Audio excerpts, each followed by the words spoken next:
everyone. Welcome to Good Follow, presented by DraftKings. I'm Ros Logan, and that is my girl, Logan Hackett. Bom dia, bom dia. Basically, I'm trying to say what's goody from Portugal. I'm so jealous of you right now.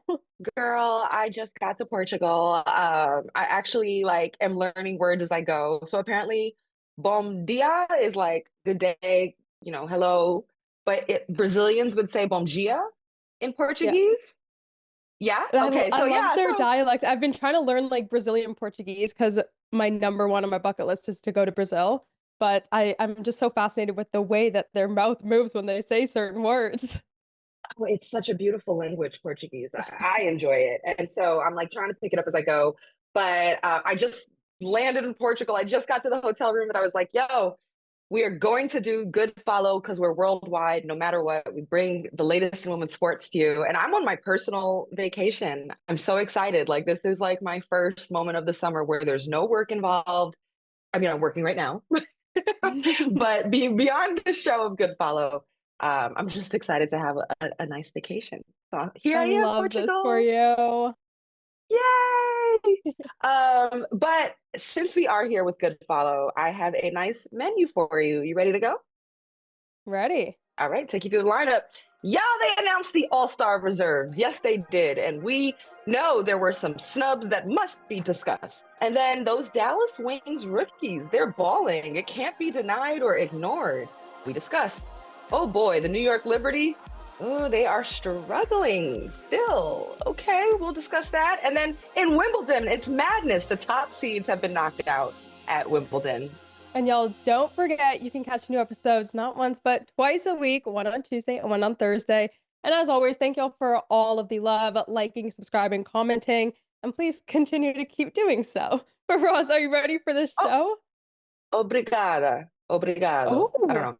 I don't know if it's an O or an A at the end. I think it's an A because I'm a girl. But anyway, obrigada. Thank you in it sounds Portuguese. good. It sounds amazing, however you're saying it. I'm trying. By Thursday show, I'm gonna have it together. All right, let's get it. Let's get it. Let's do it. Well, the All-Star reserves were announced, and it was a huge announcement. I swear, every single social I opened, it was just this one poster of all the players smashed together. But the players announced were Sonia Citron, Skylar Diggins, Ryan Howard, Kiki Irifin, Kelsey Mitchell, Kelsey Plum, Angel Reese, Alyssa Thomas, Kayla Thornton, Courtney Williams, Gabby Williams, and Jackie Young.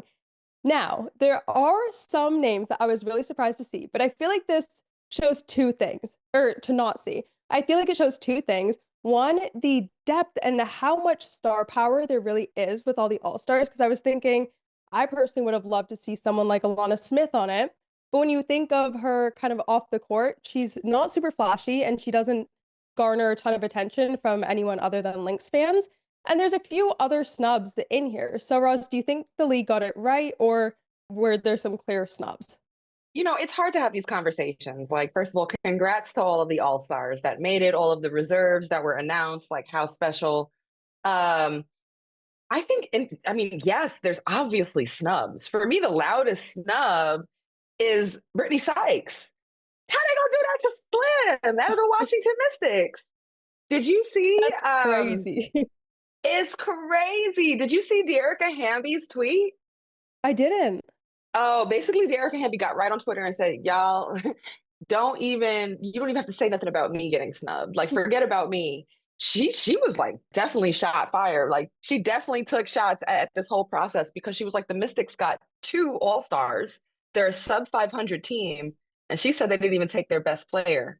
And I find that hard to disagree with.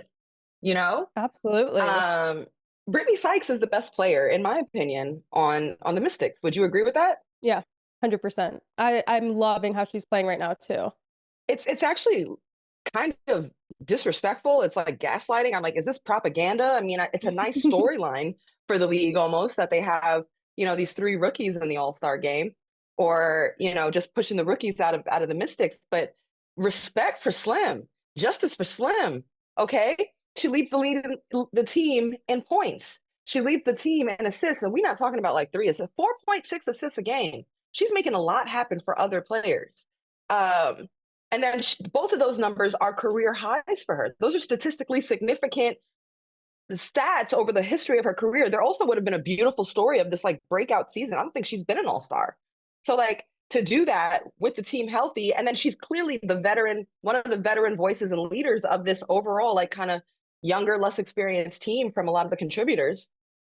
She's also obviously been known for her defense over the course of her career. She's often defending the other team's best player.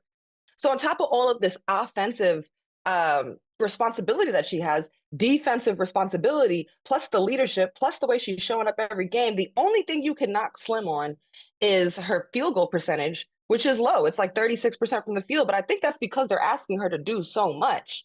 So if she's what's making this team go, how did she not get a reserve position as an all-star? To think she's been in the league for 9 years and she's putting up her pretty much career numbers, what more does it take for her to have to become an all-star? Yeah, I think the team has been a pleasant, has had some really surprising moments to start the season. They've fizzled a bit, but I mean, she's like kind of like making them go alongside Kiki and Sonia. I'm surprised about that. And often in these conversations, people will say, "Well, who would you remove in order to make Sykes an all-star?" And I think for one, does Sonia Citron, her own teammate, get in there before her? I think Kiki Ariafin is a reserve, and I said that in a past show. I think she's a reserve, all-star. I'm not really concerned about that. Plus, positionally, they're different, but could it be Sonia?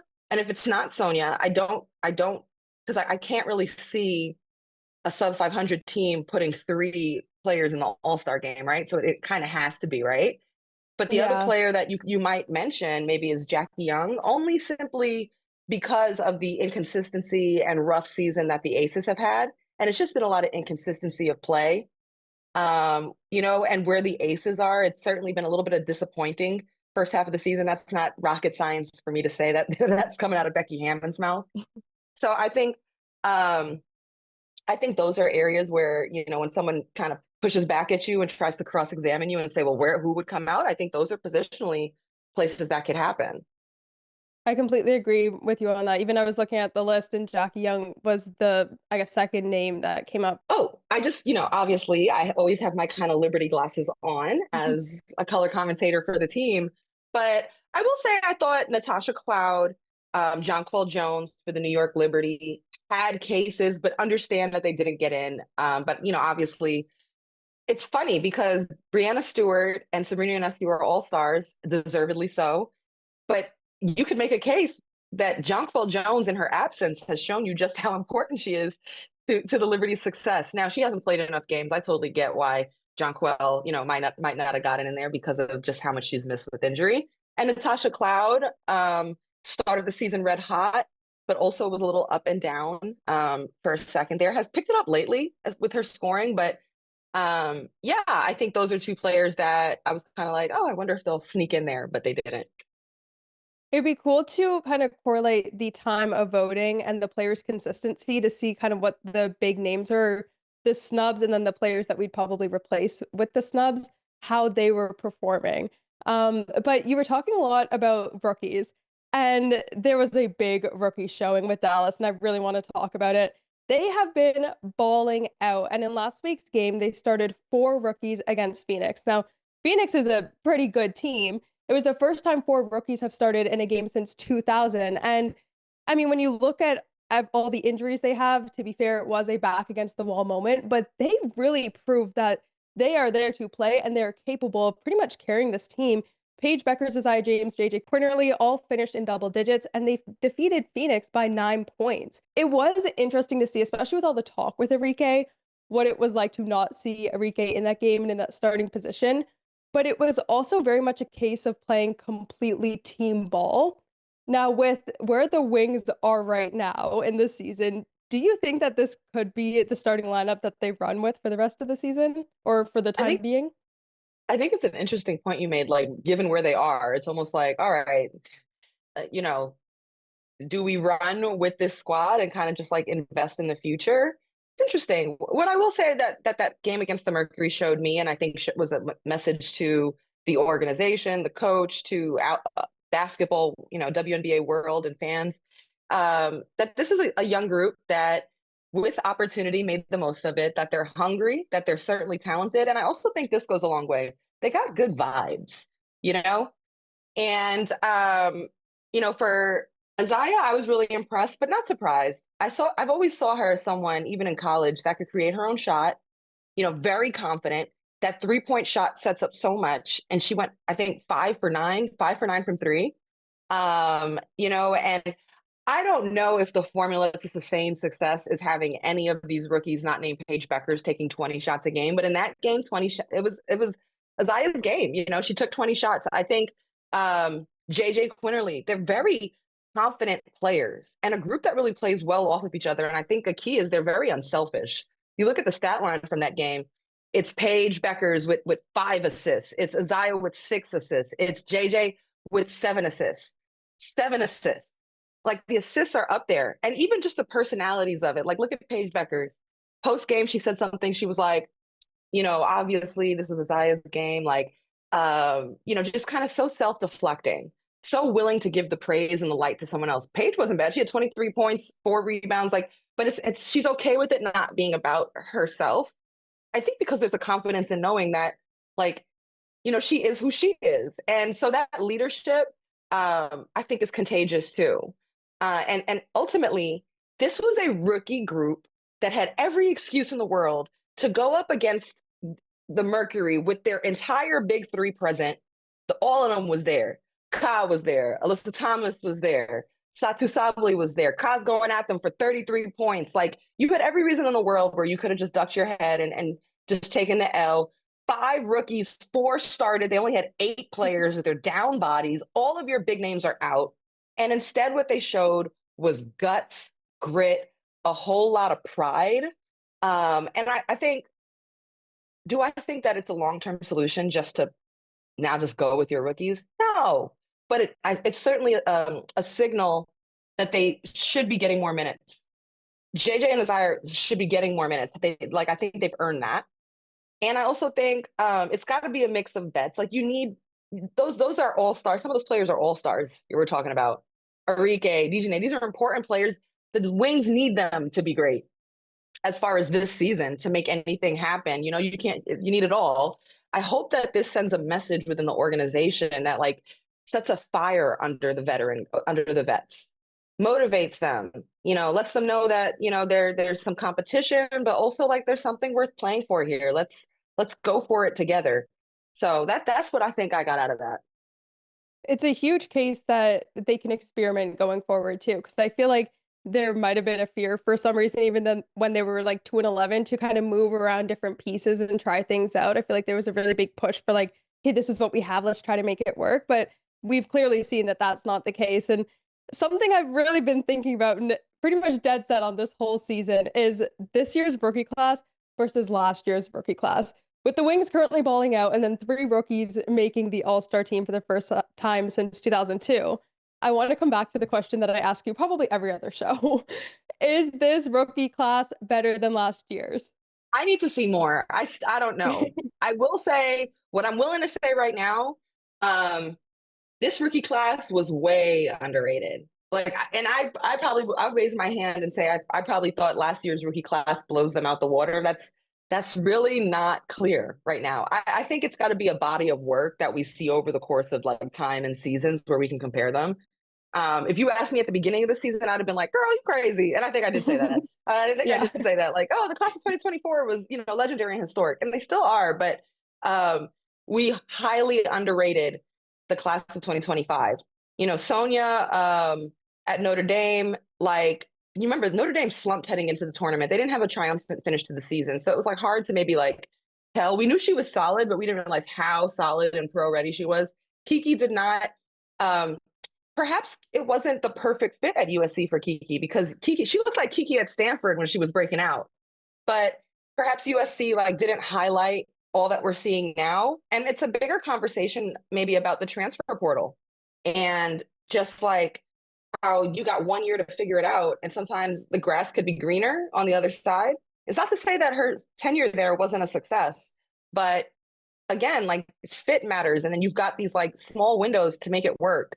And don't forget, like, we're talking about Aziaha having this huge game right now for Dallas and breaking out. Sanaya Rivers is doing her thing in Connecticut too. Now the Sun are not having a great season, but Sanaya is showing what she can do. So that's another rookie to keep your eye on. Don't forget the rookies over in with the Valkyries in the Bay, coming out from overseas. So I don't know. Time will tell. I think you could make a good case right now for depth of this class, but as you mentioned, I think the picks this year were really good. Like the players are fitting into their teams really well and they are given an opportunity to excel, which maybe we haven't seen in the past. But the last topic I want to get to is your New York Liberty, who are a bit down bad right now. After losing to the Storm on Sunday, they've now lost 6 of their last 9 games. And we're starting to get players back. Sabrina Ionescu and Leonie Fiebish are back, but Jonquel Jones is not. And I think, well, personally, I feel like this is a huge testament to how much of a role she played on this team. Before she was injured, they allowed 31 points in the paint. And now without her, they're at a league high 41. Along with that, they're the 4th worst team in points allowed since she got injured. And it's just, she is such a key piece to this team. And I think you were trying to argue a few weeks ago that she could be the best player on this team, the most needed player. But they have a game against the Aces coming up. How the heck do they get back on track? Look, in this game against the Aces, I don't even know who needs the game more, who needs to get back on track more, the Liberty or the Aces. This is an all hands on deck game. Both teams is over there doing this. But yeah, I think for the Liberty, I'll just start this off by saying I'm not worried about the Liberty. And that's an odd thing to say when any team, no matter who you are, loses 6 of 9, you know? But I think I say that because of championship experience goes a long way. This is a group that's very veteran and confident, that's very unselfish. And I do think a lot of this is health driven, like putting the pieces of the puzzle together matters. I'll start with to echo the points being made here. Like JJ's absence only puts on a loudspeaker just how important she is to this team in every way possible. I think it starts defensively, just how she just changes shots, blocks shots, like contests them, how she rebounds. Her rebounding presence allows for pace. Like when you get a defensive rebound, you can go the other way. Her ability to stop the bigs on the other side and also allow Stewie, and other bigs not to have to bump and bang as much. Like she's a very strong body in there and a strong defender too. And then offensively, there's always a mismatch to, take advantage of when you have Jonquel out there. But I love when she's establishing the paint and they're going inside, or she can attack you on the move. And of course, stretch the court from 3. Plus, you can pressure release with Jonquel. Like people are up on the Liberty right now, but she's a great screener. You can run your offense through her. She's a very smart player. So there's so many ways that it's broken down without her. Plus, I think, Jonquel, when she speaks, people listen. She knows what the team needs. She's been very selfless and being whatever the team needs. And people like her. So they miss her presence. And I think it is big. But even beyond that, it's no excuse. Look, they've been without in a lot of these games, Leonie Fiebish as well, and sometimes Sabrina Ionescu. And even when she was back, I'm not sure that neck was 100%. So they've been down 3 starters, 3 legit all-star players, or 3 players and top players in this league. I think if 3 starters left any team, it'd be tough. And they also had a tough schedule. They were on the road. A lot of these games have been against the Mercury and the Storm over and over again, and the Dream. It's been a tough schedule. And they got to get through this. Now, we talked about the Liberty's depth.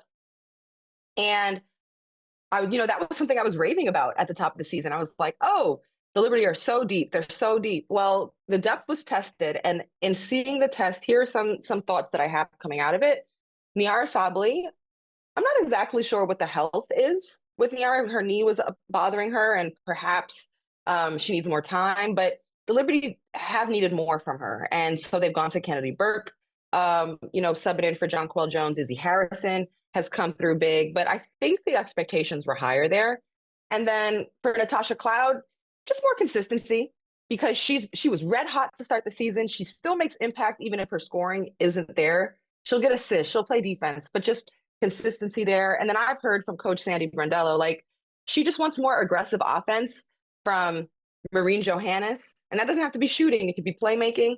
And Leonie Febish, I know she just got back, but they are open to her being even more assertive as a scorer as well. So I think for that depth that we raved about, we could squeeze the Liberty could be squeezing even more out of that. And that's something that they can work on. Yeah, consistency is a huge thing with them. Even just take Marine Johannes. I feel like a lot of the time she's up and she's down and she's making plays, and then one game she's absolutely silent. And I think once she builds her consistency and gets on a hot roll, then she is going to be such a key player, as she has been. I feel like I've only seen her be that type of player in playoffs, but I want to see it all the time. But y'all, we are running out of time. So coming up, I make my DraftKings pick of the week. We'll be right back.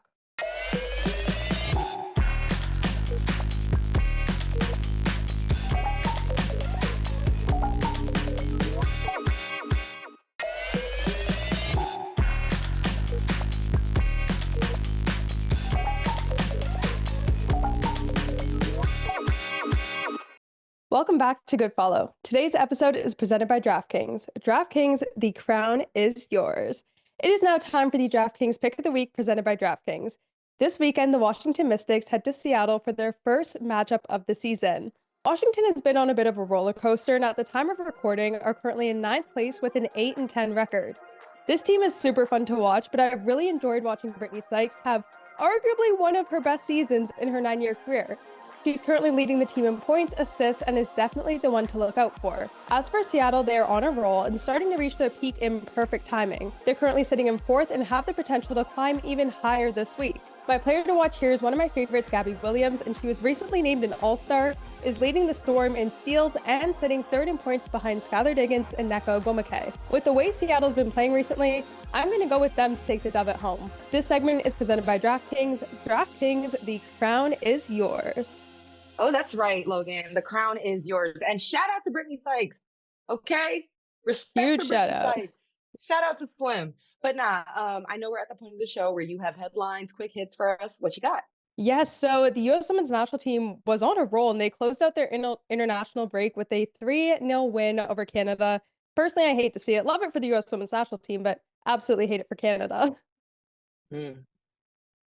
And then next we have Faith Kipyegon, who is back to breaking world records. This one was crazy. She ran her 1500 meter in 3:48.68. Mind you, this is just a week after she tried to do breaking 4 or attempted breaking 4. And I think she's getting closer and closer because that's like 12 seconds difference for 100 meters. So hopefully she'll get there soon. I love all the inspiration here. Just keep going for it. Yeah, right? And actually, kind of on the down slope, Wimbledon has been absolutely crazy. Coco Gauff and Jess Pegula were out in round 1. And then if you look at the site, it's really interesting because the 2, 3, 4, 5, 6, and 9 seeds all lost in the first 3 rounds. It literally says lost to, lost to, lost to, lost to, and they were all complete upsets. Oh my God, pandemonium. Literally.